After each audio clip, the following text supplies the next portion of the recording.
지구의 담수 중 70%가 얼음으로 갇혀 있다는 사실을 아시나요? 전체 물의 2%에 불과하지만 만약 이 얼음이 모두 녹는다면 해수면은 70m나 상승하게 됩니다. 플로리다는 완전히 사라지고 유럽의 해안선은 지도에서 지워질 겁니다. 하지만 더 놀라운 사실이 있습니다. 지구 역사를 통틀어 보면 얼음이 존재하는 시기가 오히려 예외였다는 점입니다. 과학자들은 지금 이 순간도 우리가 빙하 시대 안에 살고 있다고 말합니다. 사기 빙하기라 불리는 이 사건은 258만 년 전에 시작되었고 아직 끝나지 않았죠. 남극과 북극에 거대한 빙상이 존재하는 한 우리는 여전히 빙하 시대를 살아가고 있는 겁니다. 매머드와 검치호랑이가 사라졌을 뿐 얼음의 시대는 계속되고 있습니다. 하지만 지구가 항상 이랬던 건 아닙니다. 오히려 대부분의 시간 동안 지구는 얼음이 전혀 없는 행성이었죠. 그렇다면 마지막으로 지구가 완전히 푸르렀던 단 한 조각의 얼음도 없었던 시기는 언제였을까요? 오늘은 지구 최후의 얼음 없는 시대 후기 에오세에 대한 이야기입니다. 그 시기로 가기 위해서는 상상 이상으로 먼 과거로 거슬러 올라가야 합니다. 100만 년도, 200만 년도 아닙니다. 무려 3,400만 년에서 4천만 년 전, 인간은커녕 유인원조차 존재하지 않았던 시대입니다. 공룡이 사라진 지 한참 지났지만 지금 우리가 아는 세계와는 완전히 다른 모습이었죠. 남극에는 악어가 살았고 알래스카에는 야자수가 자랐으며 포유류는 아직 낯선 형태로 진화하고 있었습니다. 후기 에오세는 지구가 마지막으로 완전한 온실 상태였던 시기입니다. 평균 기온은 지금보다 5도에서 8도나 높았죠. 프랑스의 기후는 시리아와 비슷했고 유럽 전체가 아열대 기후였습니다. 미국은 우루과이 같은 날씨였고 극지방조차 얼음이 없었습니다. 이런 기후는 단순히 따뜻한 정도가 아니었습니다. 산불이 더 빈번했고 폭풍은 더 강력했으며 가뭄과 홍수가 교차하는 극단적인 환경이었죠.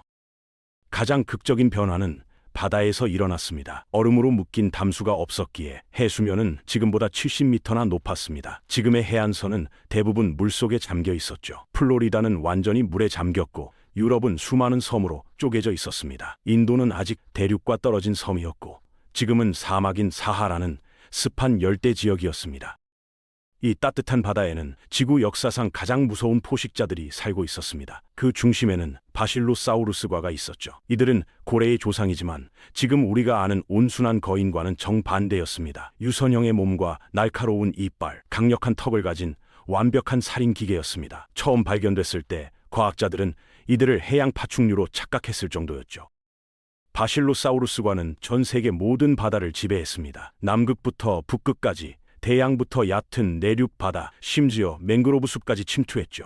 이들은 크기도 다양했습니다. 가장 작은 종인 투탕카멘의 이름을 딴 타수스는 2.4m 정도였지만 황소상어만큼 무거웠습니다. 인간 크기의 동물에게는 충분히 위협적이었죠. 반대편 극단에는 페르세투스가 있었습니다. 한때 역사상 가장 거대한 동물로 여겨졌던 이 생물은 무려 340톤으로 추정되기도 했습니다. 탱크 7대를 합친 무게였죠. 나중에 추정치가 수정되어 35톤에서 50톤 사이로 조정되었지만 여전히 에오세 최대의 동물이었습니다. 흥미롭게도 길이는 20m로 그리 길지 않았습니다. 푸른 고래보다는 고래상어에 가까운 길이었죠. 엄청난 덩어리였던 겁니다.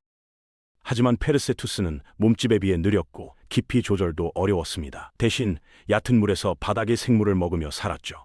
진정한 공포는 따로 있었습니다. 바로 바실로사우루스였습니다. 길이 18m, 무게 15톤의 이 생물은 혹등고래만 한 크기였지만 10배는 더 무섭고 빨랐습니다. 유선형 몸과 강력한 속도로 무엇이든 사냥했죠.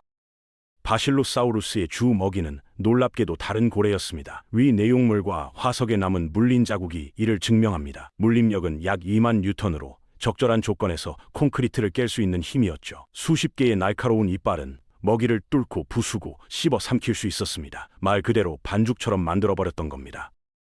바다의 공포는 고래만이 아니었습니다. 상어들도 전성기를 누리고 있었죠. 오투스 아우리쿨라투스는 메갈로넨의 조상격인 상어였습니다.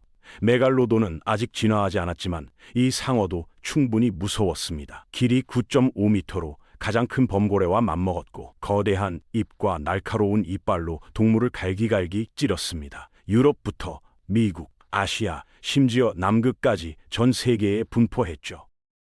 더 큰 종인 오투스 오블리쿠우스는 12m까지 자랐습니다. 범고래보다는 대형 고래 상어에 가까운 크기였죠. 거대한 상어와 포식성 고래가 싸우는 장면을 상상해 보세요. 후기 에오세의 바다는 그런 전투가 벌어지는 곳이었습니다.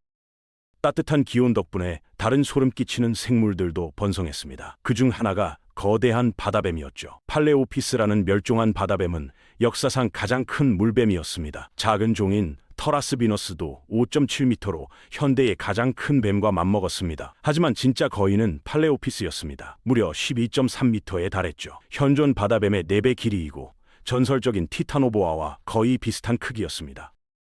팔레오피스는 단순히 큰 것만이 아니었습니다. 압축된 꼬리는 꼬리 지느러미처럼 작용했고 물결치는 움직임으로 빠르게 헤엄쳤죠. 더 불안한 점은 수생 뱀치고는 너무 튼튼하고 강력했다는 겁니다. 과학자들은 이들이 매복 사냥을 했다고 믿습니다. 강력한 턱과 유연한 입으로 상어나 작은 고래까지 통째로 삼켰을 거라고요. 다행히 모든 생물이 무시무시한 건 아니었습니다. 다양한 바다거북, 고래, 물고기들이 번성했고 사이렌류, 즉 바다소의 조상들도 살았습니다. 흥미롭게도 이 시기의 사이렌류는 지금과 달랐습니다. 최근에야 완전한 수중생활로 전환했기에 일부는 여전히 4개의 사지와 손가락을 가지고 있었죠. 바다거북처럼 육지를 돌아다닐 수도 있었습니다. 더 놀라운 건 양서류 고래였습니다. 프로토케티드라는 고래 그룹은 바실로사우루스의 친척이지만 양서류에 가까웠죠. 육지에서 몸을 지탱할 수 있는 강한 사지를 가졌고 발에는 물갈퀴가 있었으며 수영에 적합한 꼬리도 있었습니다. 크기는 곰 정도로 가장 큰 것은 회색곰만큼 무거웠습니다. 날카로운 이빗을 가진 육식동물이었죠.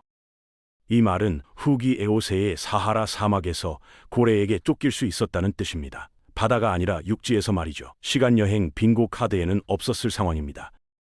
육지도 바다만큼이나 이상했습니다. 더 따뜻하고 습한 기후 덕분에 열대우림과 넓은 숲이 지배적이었죠. 이런 환경은 새로운 생활 방식을 가능하게 했고 KT 대멸종 이후 회복할 시간도 충분했기에 동물들의 평균 크기도 커졌습니다. 특히 발굽 있는 포유류, 즉 유제류가 크게 번성했습니다. 브론토테리움은 코뿔소를 닮았지만 코뿔소가 아니었습니다. 곧은 뼈로 된 뿔을 가졌고 일부 종은 4톤이 넘었죠. 머리로 물건을 치는데 뿔을 사용했을 것으로 추정됩니다. 4톤짜리 동물의 박치기는 상상만 해도 무섭습니다. 바이루테리움은 코뿔소 형태를 유지했지만 실제로는 바다소와 더 가까웠습니다. 브론토테리움보다 더 커서 4.5톤이 넘었죠. 작은 아시아 코끼리와 비슷한 무게였습니다. 초기 코끼리들도 성장하고 있었지만 아직 가장 큰 육상동물은 아니었습니다. 어깨 높이도 낮았죠. 하지만 결국 그들의 시대가 올 것이었습니다. 영장류도 등장하기 시작했습니다. 아직 높은 지능을 가진 종은 없었지만 어떤 면에서는 지금보다 더 잘 살고 있었습니다. 숲이 많았기에 생물 다양성이 엄청났죠. 다양한 설치류와 곤충 포식자들도 번성했습니다. 포유류에게는 정말 중요한 시기였습니다. 하지만 포유류가 도전받지 않은 건 아니었습니다. 파충류들도 치열하게 경쟁했죠. 냉열동물인 파충류는 따뜻한 기온에서 더 강해졌습니다. 거대한 날지 못하는 새인 포르스라코스과는 치명적인 부리를 가진 살인자였습니다. 거대 펭귄과 거대한 날짐승도 흔했죠. 가장 무서운 건 세베코수쿠스과였습니다. 백악기부터 존재했지만 공룡 멸종 후 본격적으로 번성한 악어류였죠. 이들은 최고의 육상 포식자였습니다. 수영보다 달리기를 더 잘했고 톱니 모양의 날카로운 이빨은 테라포드에 가까웠습니다. 남아메리카의 브라키나수쿠스는 길이 10m, 무게 2톤에 달했습니다. 현존하는 어떤 육상 포식자보다 무거웠고 공룡 이래 가장 큰 육상 육식동물 후보였죠. 유럽에는 덴타니오수쿠스가 있었는데 4m 길이의 1톤 무게로 약간 작았지만 여전히 거대했습니다. 유럽에서 발견된 가장 큰 신생대 포식자였죠. 이 악어들은 크기만큼이나 강건했습니다. 자신보다 큰 동물도 사냥할 수 있었다고 추정됩니다. 포유류 시대에도 파충류가 여전히 강력했던 겁니다. 물론 포유류도 진화했습니다. 하이에노돈, 곰개, 엔테로돈트 같은 포식자들은 비례적으로 거대한 머리와 턱을 진화시켰죠. 엔텔로돈트는 지옥돼지로 불렸고 때로는 생태계 최대 포유류였습니다. 님나비드는 거짓 검치고양이로 불렸는데 고양이가 아니었지만 검치를 가졌고 가장 큰 종은 사자 크기였습니다. 많은 경우 포유류 포식자와 파충류 포식자가 경쟁했습니다. 거대한 육상뱀도 있었죠. 지구 지배권이 포유류와 파충류로 나뉜 가장 가까운 시기였습니다. 만약 그 얼음이 오지 않았다면 어떻게 되었을까요? 하지만 얼음은 왔습니다. 후기 에오세는 따뜻했지만 냉각 추세를 겪고 있었죠. 약 3,400만 년 전 에오세와 올리고세 사이의 전환기에 급격한 냉각이 일어났습니다. 그리고 이 모든 건 남극 대륙 때문이었습니다. 남극이 남쪽으로 이동하면서 호주와 완전히 분리되었습니다. 이로 인해 남극 주변에 새로운 해류가 형성되었죠. 남극 순환류라 불리는 이 흐름은 따뜻한 물이 남극에 도달하는 걸 막았고 이산화탄소도 흡수했습니다. 결과는 극적이었습니다. 오랜만에 처음으로 영구 빙상이 형성된 겁니다. 이 빙상 형성은 피드백 루프를 시작했습니다. 얼음이 햇빛을 반사하면서 지구가 더 냉각되었고 다른 곳에서도 얼음이 자라기 시작했죠. 결국 오늘날까지 이어지는 후기 신생대 빙하기가 시작되었습니다. 이 변화는 환경과 야생동물에 엄청난 영향을 끼쳤습니다.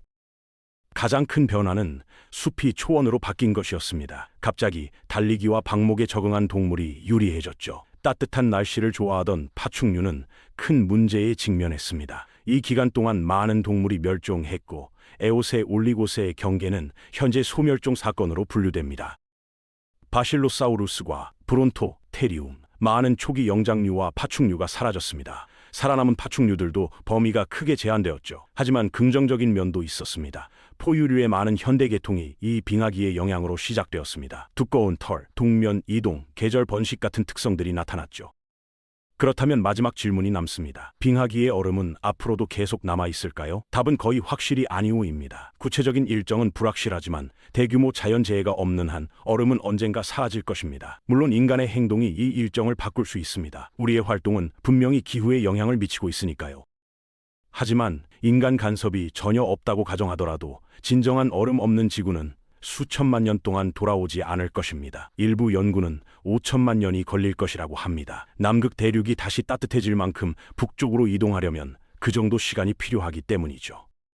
그때까지 얼음은 계속될 것입니다. 우리는 여전히 빙하시대 안에 살고 있고 그 얼음 아래에는 한때 완전히 다른 세계가 있었다는 기억만이 남아 있습니다. 고래가 육지를 걸었고 뱀이 바다를 지배했으며 아워가 초원을 달렸던 세계, 그것이 바로 지구 최후의 얼음 없는 시대 후기 에오세였습니다.